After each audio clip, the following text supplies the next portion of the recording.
Hay una preguntita que me hice, muy sencilla. Y a lo mejor aquí nadie se la hizo, así que solo me pasa a mí. Es, ¿por qué me cuesta orar? ¿Por qué a veces me cuesta orar, no? A lo mejor aquí hay personas que dedican horas a diario a la oración. Entonces, muy bien. Entonces, para ti no es ese tema de hoy. Pero a veces, pues, cuesta. A veces parece que la oración la vamos vinculando con nuestro estado de ánimo, ¿no? Si estamos bien, eufóricos, nos sentimos en plena forma, pues como que te dan ganas de orar. Y otro día estás de bajón, un poco más triste, o dolorido, o enfermo, lo que sea, como que no te da muchas ganas. Como si la oración dependiera de cómo nos sentimos o cómo estamos, ¿no? Entonces, una de las cosas del por qué me cuesta orar, ahí lo vi en un versículo majo, en Mateo 26, 41, dice, velad y orad, para que no entréis en tentación. El espíritu a la verdad está dispuesto, pero la carnaca, es débil. Y cuando hablamos de carne, no estamos hablando del chuletón ni del solomillo, sino de nuestra naturaleza. La carne es contra el espíritu, o sea, nuestro espíritu siempre está buscando a Dios, quiere clamar a Dios, pero nuestra naturaleza decaída como que no. ¿Qué le apetece a nuestra carne? Dormir, mira, está bien, Charlie me ha respondido muy bien, porque me dijo dormir bostezando, o sea que... Así que efectivamente. Entonces, ¿la carne qué te pide? Pues dormir. El espíritu te dice, ora. ¿Te despiertas media hora antes? Imagínate, te tienes que levantarte a las 7 de la mañana y te despiertas a las 6:30. ¿Qué dice tu carne? Vamos a estar media horica más aquí. Y el espíritu dentro de ti, ora, aprovecha esta media hora. Y nuestro yo dice, sí, hombre, ya oraremos durante el día. ¿Qué más me pide la carne? ¿Mañana es un día de qué normalmente? ¿De ayuno? ¿Qué me pedirá la carne? Comida. Así que son cositas, como dice este texto, ¿no? Que la carne es débil y son motivos, son cositas que hacen que no tengamos ganas de orar. ¿Vale? ¿Por qué? Porque nos apetecen otras cosas y no sé si os ha pasado. ¿Habéis visto esta semana alguna peli chula? Una peli o Facebook o WhatsApp así y que se te pasó la hora y ni te has enterado. ¿Sí? ¿Os habéis entretenido alguna hora en esta semana en algo que dice, ¡jopetas! Se me ha pasado la hora y no me he enterado. Ahora la pregunta al revés. ¿O has intentado de orar? Y estás ahí y oras y después de un minuto dices, jolín, sí, me dio la sensación que ha pasado una hora y solo ha pasado un minuto. Se me hizo pesado, largo, y después de un minuto ya dice, ya no sé ni qué decirle a Dios ni nada, yo ya creo que di la vuelta de todo. Y eso es porque la carne es débil. O sea que siempre hay esa pelea, esa lucha, donde, bueno, si es que hay una lucha, porque los hay que dicen, yo ni lucho ni nada, le doy a la carne lo que me pida, y chimpum. La carne te pide Got Talent, a ver quién gana. Muy bien, Romanos 8:5 nos dice también alguna cosilla. Porque los que son de la carne, ¿en qué piensan? En las cosas de la carne. Pero los que son del Espíritu, en las cosas del Espíritu. Entonces, muy fácil, hacer la balanza. Podemos coger nuestra semanica, como lo hemos vivido, y a ver, he pensado más bien en las cosas de la carne, lo que me pide el cuerpo, o estuve más bien pues meditando, orando, leyendo su palabra, y bueno, no hace falta que me contestéis, eso es algo personal entre cada uno y Dios. Entonces, dentro del grupo de que la carne es débil, pues están, pues eso, los carnales, como dicen aquí, ¿no? Son los que están constantemente, pues pensando únicamente en fútbol. O sea, no estamos hablando de pecados, pero sí de cosas que no edifican. Y cuando uno está centrado muchas horas en una cosa, aunque sea en el tenis o lo que sea, el minigolf, pero que son horas y horas desperdiciadas en algo, eso es carnal, es algo que no edifica el espíritu. También hay otro grupo, que lo vamos a llamar los nazis. ¿Sabes lo que son nazis? Son los legalistas. Los legalistas son los que están amargados por la carne. Son aquellos que sirven a Dios por miedo. Venga, que si no, la ira de Dios va a caer sobre mí, pues nada, vamos a servir, vamos a hacer cosas. Y son aquellos que tienen pues miedo de Dios y al mismo tiempo pues ejecutan una justicia hacia los demás. Pero no pasan una vida de oración, sino que están ahí pues motivados por el juicio de Dios y no han conocido la gracia. La gracia no se ha derramado en sus vidas porque tú lo ves en los rasgos de su rostro, ¿no? La ceja es una uniceja, ¿no? Y es otro grupo que aparentemente es espiritual, pero es carnal. Es también carnal. Y están aquellos, el otro grupo que yo llamo el grupo de los reprimidos. Los reprimidos, pues, son aquellos que se esconden, son aquellos que no salen, son aquellos que quisieran hacer algo para Dios y quisieran orar en altavoz y bueno, pero no. Son aquellos que con el cuerpo están aquí, sentados, pero la mente está por ahí, en las Tropicas, en el Club Valencia o en otro sitio. No sé si os ha pasado, ¿no? De estar en cuerpo presente y en espíritu ausente. Pablo menciona al revés, ¿no? Él estaba en cuerpo ausente en situaciones y estaba con el espíritu presente. Entonces, los reprimidos son aquellos, pues, que van a la iglesia porque les toca. Toca ir, pues vamos. Que toca orar, si hay que orar, se ora. Pero orar para nada, no, vamos a orar. Si hay que leer la Biblia, bueno, pues toca, ¿no? Estoy aquí con mis hermanos y no vamos a hacer el feo. Entonces estos son los reprimidos, los que tienen que hacer las cosas porque les toca y sirven a Dios en primer lugar sin amar a Dios en primer lugar. Entonces, todo esto son aquellos que les cuesta tener realmente una vida de oración porque su carne es débil y se dejan arrastrar por la carne. Y están aquellos, pues, que podríamos llamar los conquistadores, aquellos que conquistan su carne.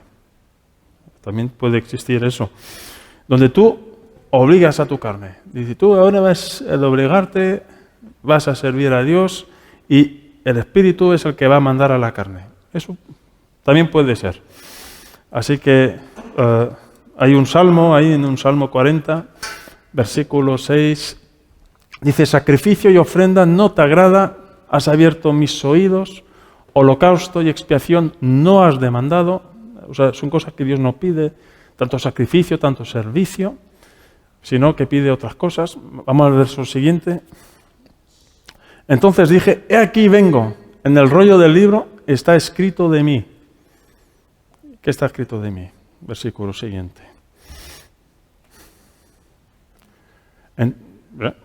Eso. El hacer tu voluntad, Dios mío, me ha agradado, y tu ley está en medio de mi corazón. O sea, cuando uno quiere hacer la voluntad de Dios porque realmente te agrada, entonces ya uno ha cambiado el chip. Cuando uno dice que la ley, la palabra de Dios está en el corazón, o como Pablo diría, que la palabra more en abundancia en vuestros corazones, pues entonces ahí ya son otros patrones que van mandando nuestras vidas. Ya nuestro espíritu está tomando el encima, va mandando a la carne y no le da rienda suelta a lo que la carne le está pidiendo constantemente. Y la carne pues es de hábitos, Tú tienes que acostumbrarle a cosas, ¿no? Te tienes que lavar los dientes, le puedes decir a los chiquillos, y estás día tras día, hasta que llega un día que ya no hace falta decírselo, ya cogió el hábito. Lávate las manos antes de comer, y cada vez que venga a lavarse las manos, que te laves las manos antes de comer, y llegará ese día que ya no hace falta decírselo, que ya, pues ya lo hará de por sí solo. Pues también podemos habituar a nuestra carne a doblegarse al Espíritu, hasta tal punto que la misma carne te pide, oye, ¿qué pasa? Que no has orado hoy. ¿Qué pasa? Como que te falta la lectura. No sé si os ha pasado eso, o es más bien al revés, que hay esa lucha donde el Espíritu está dispuesto, pero la carne está débil. ¿Por qué me cuesta orar? Pues también, no solo porque la carne es débil, sino también porque hay fuerzas espirituales que se mueven en contra de mi oración. Que sepas que cada vez que oras, que intentas orar, hay fuerzas espirituales que están totalmente ahí en contra y van a hacer oposición a tu oración. Para que se te quiten las ganas, para que no tengas fe, para que tú creas que tu oración no llega a la presencia de Dios. Y esa es una de las razones por las que muchas veces no oramos, porque pensamos, ¿para qué? ¿Para qué voy a orar si total? Yo no sé ni si Dios me escucha y mucho menos si Él me va a contestar. En Efesios 6:12 dice que no tenemos lucha contra sangre y carne, sino contra principados, contra potestades, contra los gobernadores de las tinieblas de este siglo, contra huestes espirituales de maldad en las regiones celestes. Es brutal. Todo eso se mueve cuando tú oras. Cuando tú oras. No es que tú estés luchando contra esto, sino que cuando tú oras, todo esto se mueve. Entonces sí que hay oposición. Y ahí se repercute en que no tengo ganas de orar, en que me cuesta un riñón el dirigirme a Dios, y me cuesta un montón el esforzarme y el disciplinarme para poder orar. ¿Quién conoce el poder de la oración? El Sata. Satanás conoce muy muy bien el poder de la oración. Y entonces, su papel principal en la vida del cristiano es que no oremos. Él va a ir hacia ti y lo primero que va a hacer en tu vida cristiana, lo primerito, es que no ores. Incluso te podrá dejar leer la Biblia, pero no va a querer que ores, porque sabe que si corta esa relación, si la desquebraja entre tú y Dios, por mucho que leas, no vas a crecer en Dios sin una vida de oración. Porque ya dejarás de leer si no oras. Y si no lees, ya llegará ese momento que cada vez irás menos a la iglesia hasta que dejes de ir. Pero ahí está la fuente. Por eso hay todas esas fuerzas que se están moviendo, cada vez para impedir que tú quieras orar y que lo encuentres pues súper aburrido. Pero tú ves en la Biblia que Dios responde a oraciones. Cuando Elías estaba ahí, delante de los 430 profetas de Baal, él se dirige a Dios y ¡pum! Fuego cae del cielo, consume el sacrificio y consume hasta el agua y todo lo que hay ahí. Cuando llega Ana, que hacía tiempo que era estéril, que no tenía hijos, llega y estaba ahí, bla, bla, bla. Desde fuera parecía que estaba ahí borracha, eso es lo que creía ahí el sacerdote, pero estaba orando, estaba derramando su corazón a Dios y recibe una respuesta de parte de Dios. ¿Por qué? Porque perseveró todo ese tiempo en la oración. No hizo caso a la aparente no respuesta de Dios. Y el enemigo, pues sobre todo lo que quiere es distraer nuestra mente. ¿Sabes? Cuando oramos, estoy seguro que nuestros pensamientos se van por ahí. Yo muchas veces digo, ¿pero en qué estoy pensando? Si estaba orando. Estás pensando en las Bahamas, estás pensando en otra cosa, estás mirando a la hora y cada vez, pues, cuando te pones a orar, el enemigo lo que va a hacer es meterte de todo en la mente para que no te centres, para que no ores, que se te olvide de la mente incluso y todo, y incluso que te olvide de que estabas orando y vas pasando a otra cosa. Entonces, eso nos muestra. Si el enemigo está tan consciente y tan al corriente del poder de la oración, que nos quiere hacer creer que estás perdiendo el tiempo más con todo lo que tienes que hacer. ¿Has visto el día estresante que te toca hoy? ¿Y vas a estar ahí 10 minutos orando? Quita, hombre, tienes otras cosas más importantes que hacer. En Daniel 10 dice lo siguiente, Daniel 10:12, entonces me dijo a Daniel, un ángel, no temas, porque desde el primer día que dispusiste tu corazón a entender y a humillarte en la presencia de tu Dios, fueran oídas tus palabras, y a causa de tus palabras yo he venido. El versículo siguiente, mas el príncipe del reino de Persia se me opuso durante 21 días. Pero he aquí Miguel, uno de los principales príncipes, vino para ayudarme y quedé allí con los reyes de Persia. Muy bien. Aquí lo que hay que entender es que Daniel estaba ahí al borde del río, estaba orando, estaba ayunando y nos dice que desde el momento en que empezó a orar, Dios envía la respuesta. ¡Puf! Daniel, ahí va la respuesta de lo que me estás pidiendo. Pero esa respuesta tiene que atravesar lo que leímos antes en Efesios 6:12. La hueste del maldad, la potestad de los gobernadores, todas esas capas. Ping, ping, ping. ¿Cuánto tiempo tardó en llegar esa respuesta a Daniel? 21 días. Y eso nos muestra que hay oposición. Hay oposición. Entonces, cuando no recibimos respuestas a nuestras oraciones, muchas veces porque no perseveramos en la oración. Porque durante la trayectoria de la respuesta, nosotros decimos, estoy harto, ya no oro más, ya he orado, pues ya Dios dirá. Y la respuesta, pues está ahí, se pierde en el aire y no llega. Pero Daniel siguió y le vino la respuesta. Él ni estaba al corriente de toda esa pelea que había en las huestes espirituales. Él no lo sabía. Lo supo en ese momento. Lo que ha provocado su oración, el estar orando. Porque él estaba bajo el imperio de Persia y, claro, era algo muy fuerte lo que estaba ahí encima. Y si a veces no recibo una respuesta o no tengo ganas de orar, es porque mi relación con Dios, pues, sencillamente está fracturada. Uno sabe realmente cómo está su relación con Dios. Y si en el fondo sabes que no está bien, pues no tienes ganas de orar. ¿A qué no? Dices, ¿para qué? Si total estoy mal. Si total me llevo mal con este, con el otro. Y yo sé que Dios entonces me va a pedir cuentas y me va a decir, soluciona esto con este y con el otro. Y no me da ganas. Y mientras yo siga con esa actitud, pues sencillamente, pues no voy a tener ganas de orar.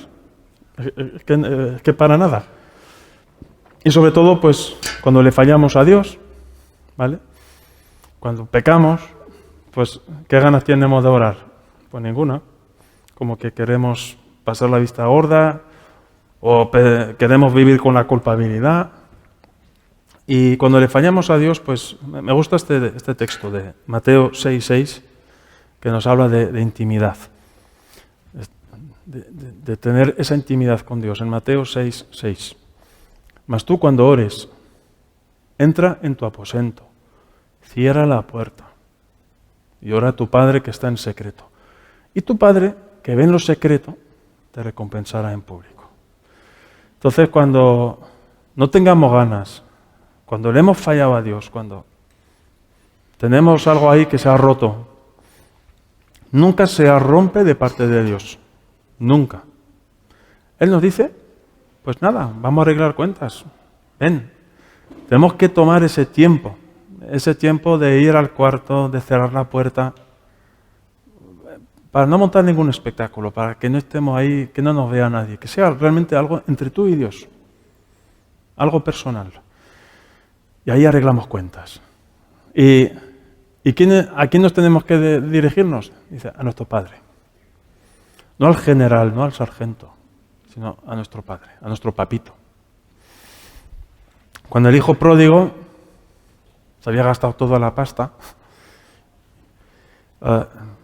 se fue y luego regresó. Y se hacía una imagen de cómo lo recibiría su padre. Entonces ya había preparado un discurso.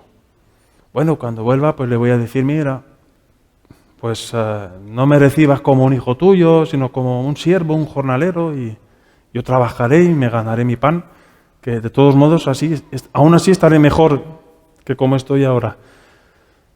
Y vemos que no conocía bien a su padre, porque su padre coge, lo ve de lejos, corre, se abalanza sobre él, le coge por el cuello, lo llena de besos, lo abraza, y ha flipado el hijo, ¿no? Dice, con todo lo que yo hice, con lo desgraciado que soy, con lo mal que me siento, vaya.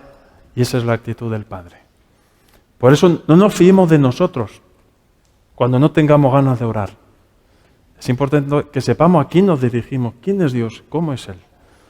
Y Él nos dice, tranquilo, arreglamos cuentas, ven, en intimidad entre tú y yo, y lo arreglamos.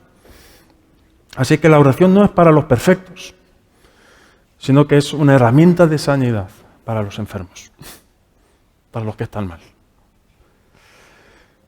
Así que si tengo también situaciones sin resolver con otras personas, pues también va a ser así como un escollo, va a ser como un estorbo. Y en la medida de lo posible tenemos que estar en paz con todos. Y hay un texto ahí en Pedro que sobre todo le dice a los maridos, ¿no? Dice, pues, llevaros bien con vuestras mujeres, si no queréis que vuestras oraciones tengan estorbo. Si no, nuestras oraciones serían estorbadas. Tenemos, por lo tanto, que disciplinar a nuestra carne. En Gálatas, ya voy terminando, en Gálatas 5, pero los que son de Cristo han crucificado la carne con sus pasiones y deseos. Es decir, que se puede hacer. Versículo siguiente, si vivimos por el Espíritu, andemos también por el Espíritu. Sí que se trata de una decisión personal. Es uno que toma esa decisión. Dios te da todas las herramientas, pero tú tomas la decisión. Entonces, lo que pasa es que ante Dios no tenemos excusas, no podemos decir, es que yo no puedo, es que esto me sobrepasa, esto es demasiado para mí. No, porque si no diríamos que Dios es mentiroso y que no tiene suficiente poder como para poder hacernos vivir en el Espíritu. Y ya terminando con el último texto, se ha hecho muchos chistes con este, ¿no? Los que lo han pillado, orar sin cesar y César se fue, ¿no? Eso le pasó a una mujer, ¿no? Estaba casada con César y dijo, yo no voy a orar contigo en la vida. Pero es la recomendación que se nos da. Aquí no vemos que haya una condición, no se nos pide una condición de nuestro estado de ánimo. ¿Está bien? Ora. ¿Está mal? Ora. Hay un texto en Santiago que dice, ¿no? ¿Está alguno afligido? Que ore. ¿Está alegre? Pues canta alabanzas. Muy bien, pero haz algo, o sea, mueve algo en el ámbito espiritual. Y, no sé, realmente orar sin cesar es poder tener nuestro espíritu conectado siempre al Espíritu de Dios. Que haya siempre esa conexión, que haya siempre esa sensibilidad. Tú puedes estar trabajando y tener esa conexión. Puedes estar conduciendo y tener esa conexión. Tú puedes estar durmiendo y tener esa conexión. Lo que pasa es que somos nosotros, ¿no? Que a veces metemos a Dios en nuestra agenda y luego lo sacamos de nuestra agenda porque ahora voy a hacer otras cosas. Me voy al Mercadona.